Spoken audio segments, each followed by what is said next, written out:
Assalamualaikum warahmatullahi wabarakatuh. Halo guys, gimana nih kabarnya hari ini? Semoga kita tetap diberi kesehatan dan tetap dalam lindungan Allah Subhanahu wa taala. Amin. Nah, sebelumnya izinkan saya untuk memperkenalkan diri terlebih dahulu. Perkenalkan, nama saya Haya Syakira dari Program Studi Komunikasi dan Penyiaran Islam kelas 1A. Sebelumnya saya ingin tahu nih, kenapa sih belajar sejarah Indonesia itu diperlukan? Sejarah itu menurut saya penting karena akan sangat mempengaruhi persepsi kita terhadap segala sesuatu. Jadi, kalau kita tahu latar belakangnya, asal-usulnya, dan tahu bagaimana ia mengalami perubahan, nah, kita pasti akan bisa menumbuhkan objek itu secara profesional. Entah itu berupa barang, manusia, atau lingkungan, dan apapun hal yang mengenai tersebut. Persepsi kita akan mempengaruhi perilaku dan sikap kita terhadap objek tersebut. Oleh karena itu, supaya kita bisa memiliki rasa apresiasi dan sikap positif kita terhadap bahasa Indonesia. Seperti itu. Oke. Nah, video kali ini kita akan membahas tentang sejarah bahasa Indonesia. Berbicara tentang bahasa Indonesia, kita ketahui di daerah kita pasti memiliki bahasa daerahnya tersendiri, ya kan? Nah, sekarang saya ingin bertanya, sebenarnya apa sih yang menjadi sumber utama bahasa Indonesia? Atau dengan kata lain, dari mana sih sumber bahasa Indonesia itu berasal? Teman-teman mungkin ada yang sudah tahu kalau bahasa Indonesia sumber utamanya yaitu bahasa Melayu. Ada banyak bahasa daerah nih di Indonesia. Nah, pasti ada muncul nih di benak kita, kenapa sih dari banyaknya bahasa daerah yang ada di Indonesia, mengapa harus bahasa Melayu yang menjadi sumber utama bahasa Indonesia? Nah, mari kita kupas dalam video ini. Bahasa Melayu menyebar ke pelosok Nusantara bersamaan dengan penyebaran agama Islam. Tapi kali ini saya tidak akan membahas tentang penyebaran agama Islam. Oke, lanjut. Bahasa Melayu makin kokoh keberadaannya karena ia mudah diterima oleh masyarakat Nusantara. Bahasa Melayu juga digunakan sebagai bahasa penghubung seperti antar suku, antar pulau, antar pedagang, dan antar kerajaan. Seperti itu teman-teman. Jadi bahasa Melayu itu merupakan bahasa penghubung. Bahasa Melayu mulai dipakai di kawasan Asia Tenggara sejak abad ke-7. Nah, di samping itu juga ada beberapa bukti-bukti yang menyatakan itu yaitu dengan ditemukannya prasasti di berbagai tempat.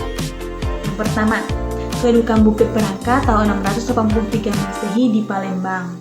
Dan yang kedua, ada Talang Tau Berangka tahun 684 Masehi di Palembang juga.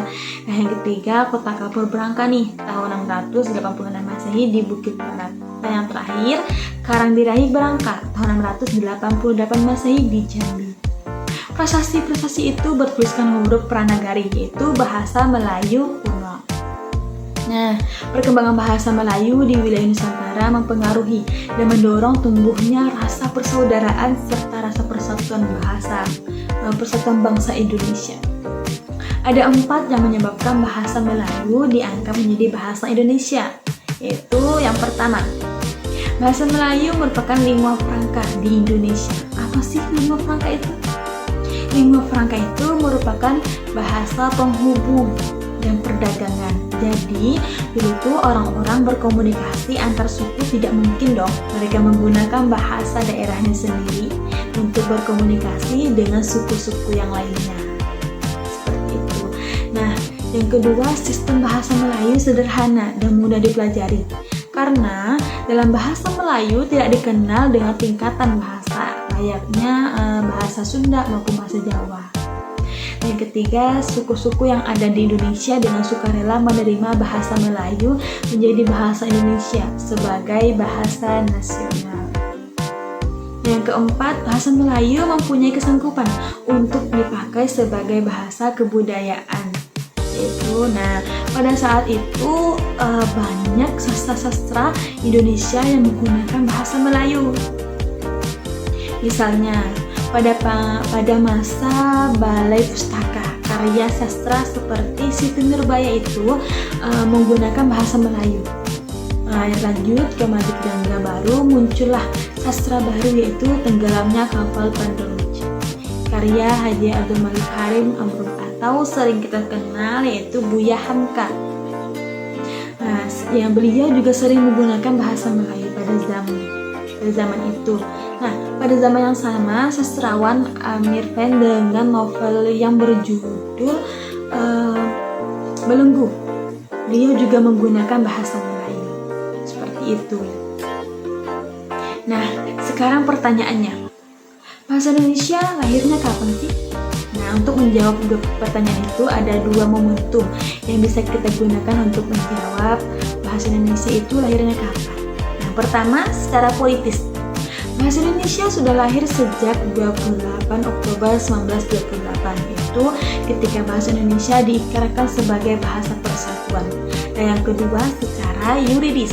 Bahasa Indonesia baru lahir pada tanggal 14 Agustus 1945, yaitu ketika Undang-Undang Dasar 1945 resmi diundangkan. Yang ada pada pasal 36 telah disebutkan secara tegas bahwa bahasa negara adalah bahasa Indonesia. Hal ini sesuai dengan bunyi Ikrar Sumpah Pemuda, yaitu yang berbunyi, "Kami putra-putri Indonesia menjunjung tinggi persatuan bahasa Indonesia."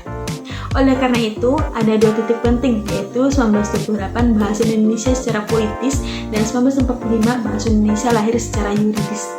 Setelah diundangkan pada 1945, itu bahasa Indonesia secara resmi berdasarkan konstitusi diakui sebagai bahasa negara, bahasa persatuan kita.